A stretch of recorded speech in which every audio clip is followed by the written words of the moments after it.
A lo largo de la historia, diversas civilización han dejado un legado fascinante a través de su práctica funeraria. Estos descubrimientos arqueológicos no revelan no solo su creencia y conocimiento médico, sino también su forma de concebir la vida después de la muerte. Des rituels symboliques aux structures funéraires monumentales, chaque constatation offre une fenêtre unique au passé, nous montrant comment ces cultures ont honoré leurs défunts et reflété leur vision spirituelle. Hoy exploraremos alguno de los descubrimientos más impactantes que han desafiado nuestra compréhension del mundo antiguo. Numéro 1. La découverte mystérieuse dans la grotte d'Emile Carling. Dans les profondeurs d'une grotte de la province de Guizhou, en Chine, un drone a fait une conclusion impressionnante dans un endroit pratiquement inaccessible pour le public. Ce site, connu sous le nom de la Cueva de los Atuzans-Sersin, est un témoignage incroyable des anciennes pratiques funéraires chinoises. Selon les croyances de la région, les ancêtres ont été placés dans des cercueils en bois et laissés dans la grotte pour un processus de décomposition naturelle. On croyait que cela a aidé les âmes du défunt à monter au ciel. Située au sommet d'une vallée escarpée, loin du bruit et de la modernité, la grotte est restée pratiquement intacte au fil du temps. Entrer à l'intérieur, c'est comme entrer dans un autre monde. Les cercueils sont dispersés sur le sol, empilés dans des étagères ou soigneusement placés sur des formations rocheuses. Certains montrent des détails sculptés complexes, tandis que d'autres reflètent l'usure du temps. Le bois, qui était autrefois résistant, semble maintenant érodé pendant des siècles. L'atmosphère à l'intérieur de la grotte est écrasante, avec une sensation palpable de révérence et de respect. L'atmosphère sacrée de l'endroit semble geler au fil du temps, nous rappelant le lien entre le passé et le présent. Numéro 2. Valeriana, la ville maya a perdu sous la jungle de Campeche. Dans la profondeur de la jungle dense de Campeche, au Mexique, une découverte archéologique sans précédent a révélé les restes d'une vieille métropole maya. Avec une extension de 16,6 km² et plus de 6000 structures, la ville de Valeriana a été révélée grâce à la technologie LIDAR, qui permet de détecter des constructions cachées sous la végétation. Ce site, qui date de la période classique maya, 250 à 900 après Christ, présente une planification urbaine sophistiquée, avec des carrés, des pyramides, un jeu de balles et un système de stockage d'eau complexe, qui suggère une civilisation hautement organisée. La conclusion a été possible grâce à une analyse des données environnementales de 2013, lorsque l'étudiant doctoral Luc Thomas a étudié les émissions de carbone. Ce qui a commencé comme une surveillance écologique a fini par révéler une ville oubliée par le temps. Des chercheurs de l'Institut national d'anthropologie et d'histoire, INA, et d'universités américaines ont déterminé que Valeriana est la deuxième plus grande ville maya, seulement après Calakmul. Sa conception urbaine est comparable à celle d'autres grandes colonies telles que El Mirador et Bécan, avec deux noyaux monumentaux interconnectés par les routes et un système avancé de collecte d'eau. Cette constatation redéfinit non seulement ce que nous savons de la civilisation maya, mais suggère qu'il y a encore des villes à découvrir dans les profondeurs de la jungle. Quels autres secrets cache le monde maya? Numéro 3. Starcar, le trésor mésolithique de l'Europe. Au cœur du Yorkshire du Nord, en Angleterre, est Starcar, l'un des sites archéologiques les plus fascinants d'Europe.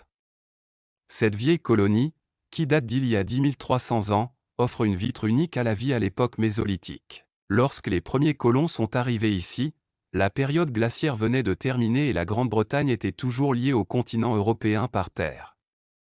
Dans ce paysage préhistorique, les communautés ont prospéré, laissant derrière lui un héritage archéologique inestimable. Parmi les découvertes les plus surprenantes figurent les anciennes coiffures faites avec des crânes de cerf rouge et plus de 200 lancers fabriqués avec des bois de ce même animal.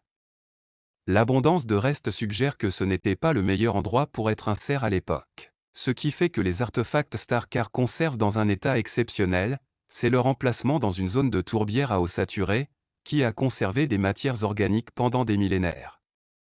Depuis le début des fouilles en 1948, les archéologues ont découvert des pièces qui remettent en question notre compréhension du passé et le travail sur le site se poursuit jusqu'à aujourd'hui, avec la possibilité de se propager jusqu'à la fin de ce siècle. Starcar continue de révéler des fragments de l'histoire cachée de l'humanité, garantissant sa place comme l'une des fouilles les plus importantes de tous les temps. Numéro 4. Les mystérieux funérailles du cœur en Normandie. En 2014, une incroyable constatation archéologique a eu lieu à Flers, Normandie, France.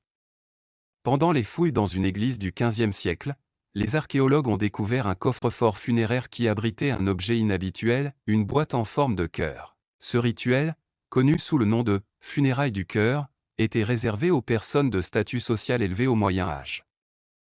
On croyait que le cœur représentait l'âme et l'essence d'une personne, alors le séparer du corps et la préserver était un honneur. La chose la plus surprenante à propos de la constatation a été l'état du cœur trouvé à l'intérieur de la boîte.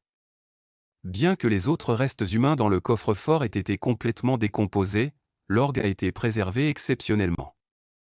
Les analyses ont révélé qu'elle avait été traitée avec une substance protectrice, qui a permis à ces détails de rester intacts après des siècles d'enterrement. Cette découverte offre une nouvelle perspective sur les pratiques funéraires médiévales et l'importance symbolique du cœur dans la culture de l'époque.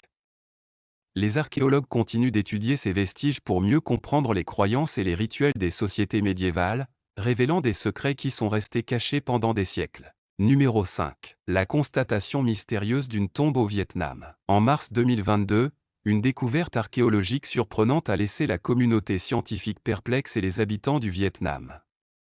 Pendant les fouilles de la construction d'un système d'irrigation, les travailleurs ont trouvé une tombe de plus de 1000 ans, dont la structure l'a rendue unique dans la région. Construite avec des briques cuites de différentes tailles et avec un design en forme d'arc, cette tombe présentait un style architectural inhabituel au Vietnam. Bien que les tombes anciennes ne soient pas rares dans le pays, cette découverte se démarquait de sa conception rare. Les archéologues ont confirmé que le tombeau appartient à l'époque de la dynastie des Chansons de la Chine, qui a prospéré entre les Xe et XIe siècles. Ce n'est pas la première fois qu'une tombe inhabituelle est découverte dans le pays.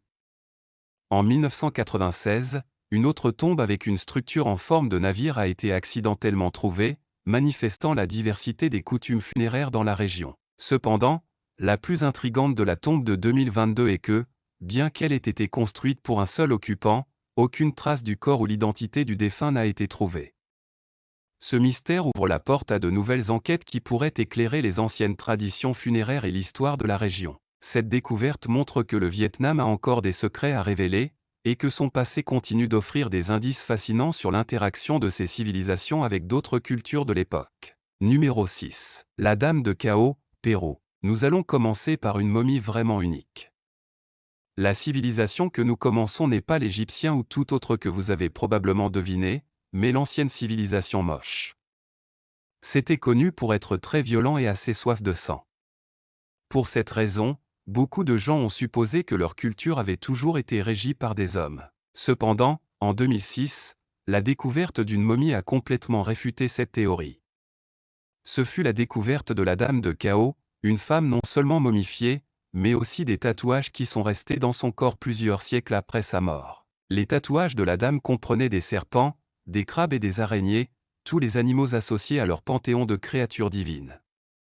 La présence de ces tatouages la liait encore plus au monde du surnaturel et a également augmenté son pouvoir perçu parmi son peuple. N'oubliez pas que, à cette époque, la superstition était aussi puissante que toute autre chose.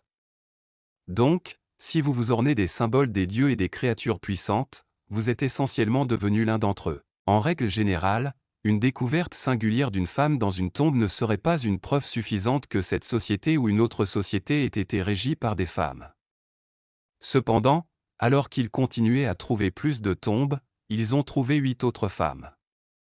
Cela indique apparemment que ces femmes étaient des dirigeants ou qui occupaient des postes d'autorité élevés en tant que prêtresses. Pour être honnête, ce n'est pas entièrement clair et, par conséquent, c'est tellement dérangeant pour certains.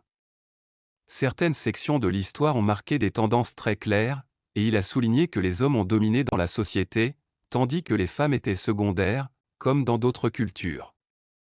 Mais avec la découverte de la Dame de Cao, nous avons maintenant des preuves qu'il y avait une sorcière entre le peuple et qu'il le respectait suffisamment pour l'enterrer dans une tombe et le momifier là-bas. Et pour le préciser, les gens ordinaires n'ont pas reçu ce type de traitement. Numéro 7. Momie Bubastis. Après un peu plus avec l'Égypte, nous allons parler non seulement de momies, mais aussi du nombre de momies dans une seule tombe.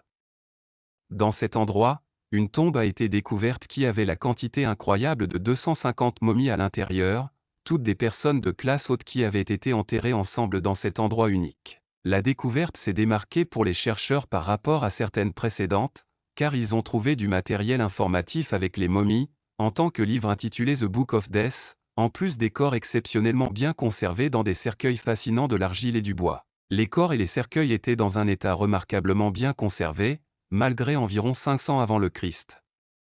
Et même si ce n'est peut-être pas si étrange par rapport à certaines des autres choses que j'ai parlé, il est important de noter que les Égyptiens étaient très intéressés par la nécropole et les grands sites de sépulture qui abritaient de nombreuses personnes. Ceci est un autre exemple de cela. Numéro 8. Catacombes de Palerme. Les momies et les catacombes, en eux-mêmes, ne sont pas complètement effrayants, car ils sont une nécessité pour certaines cultures et peuvent être une véritable étape historique. Mais les catacombes de Palerme, en Sicile, sont une histoire assez différente. Vous verrez, ces catacombes ont été fabriquées après que le monastère local a été confronté au problème que son cimetière était trop plein. Ensuite, ils ont dû faire les catacombes et ont ensuite décidé d'être un peu excentriques avec les corps. Il y a 8000 momies à l'intérieur de ces catacombes, ce qui n'est pas si bizarre. Mais ce qui est étrange, c'est que les momies sont dans différentes poses. C'est vrai, vous les verrez partout sur plusieurs postures et des choses comme ça. De plus, ils sont principalement habillés et couvrent un large éventail d'âge. Vous ne serez probablement jamais plus proche des morts que dans ces catacombes. Et oui, même si je suis sûr que c'est une excellente attraction touristique, c'est toujours vraiment dérangeant. Numéro 9. Livre de ceinture. Un livre Gradle ou un livre de ceinture est, en substance, ce que son nom suggère, un petit livre qui était lié à la taille avec une ceinture. Bien que cela semble une petite idée pratique, c'était une façon étonnamment populaire de transporter des livres au Moyen-Âge en Europe. Ces livres étaient autrefois des textes de dévotion, tels que psalteries ou des livres de prière, conçus pour un usage personnel.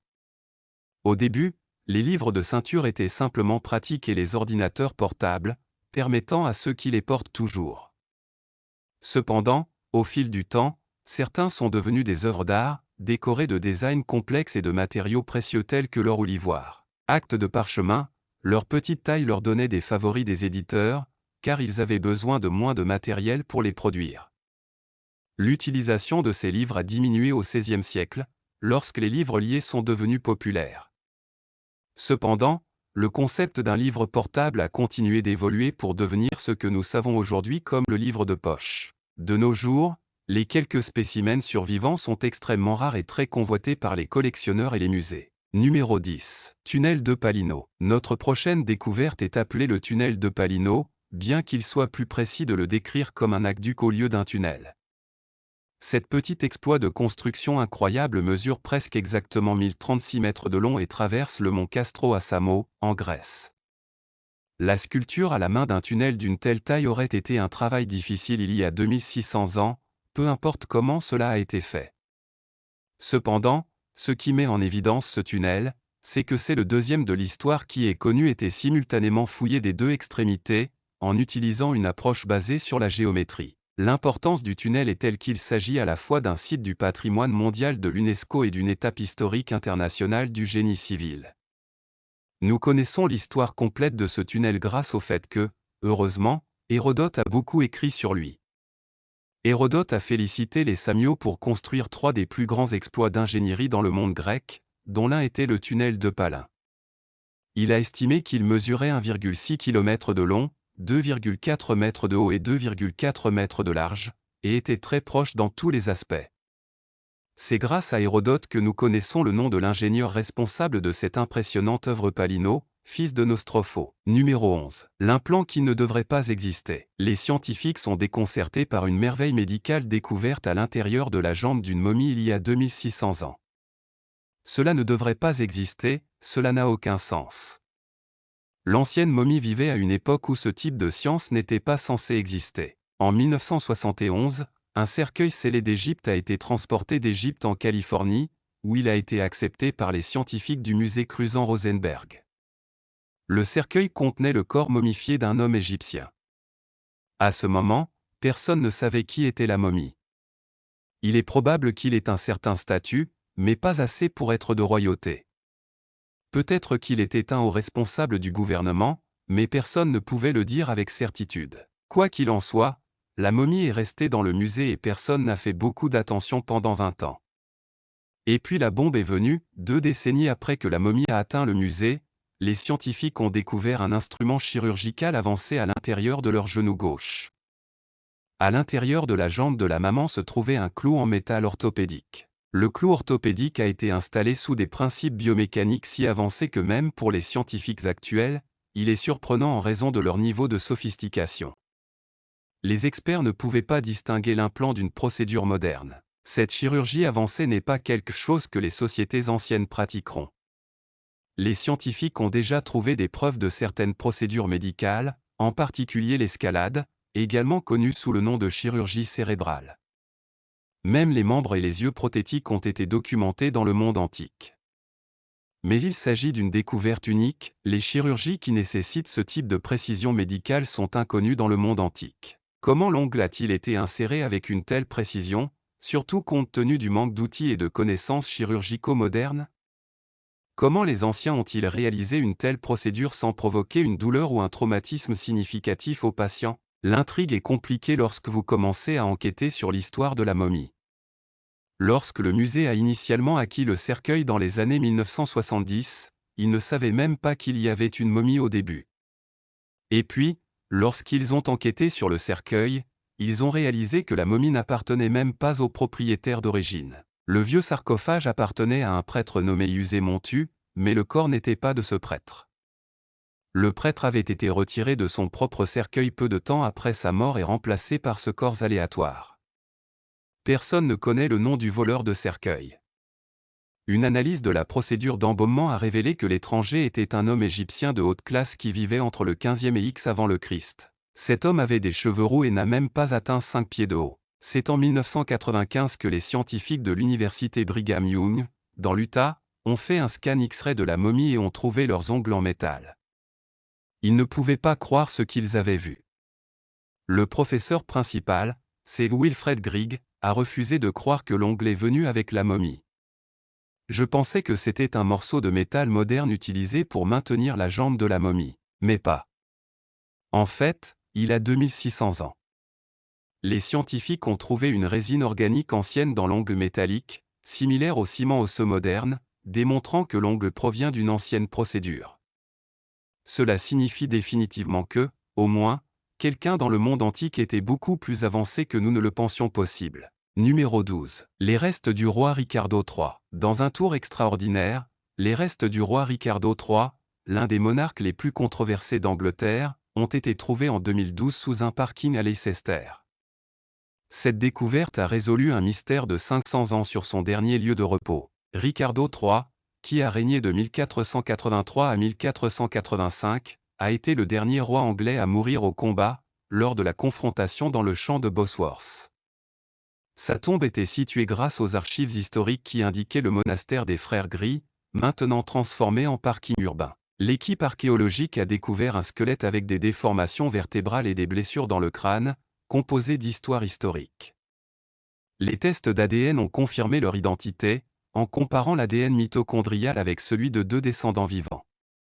En 2015, Ricardo III a été enterré avec des honneurs dans la cathédrale de Leicester, fermant un chapitre historique qui était resté ouvert pendant des siècles. Numéro 13. Artefact Hongshan. La civilisation de Hongshan est l'une des cultures les plus mystérieuses de la Chine ancienne.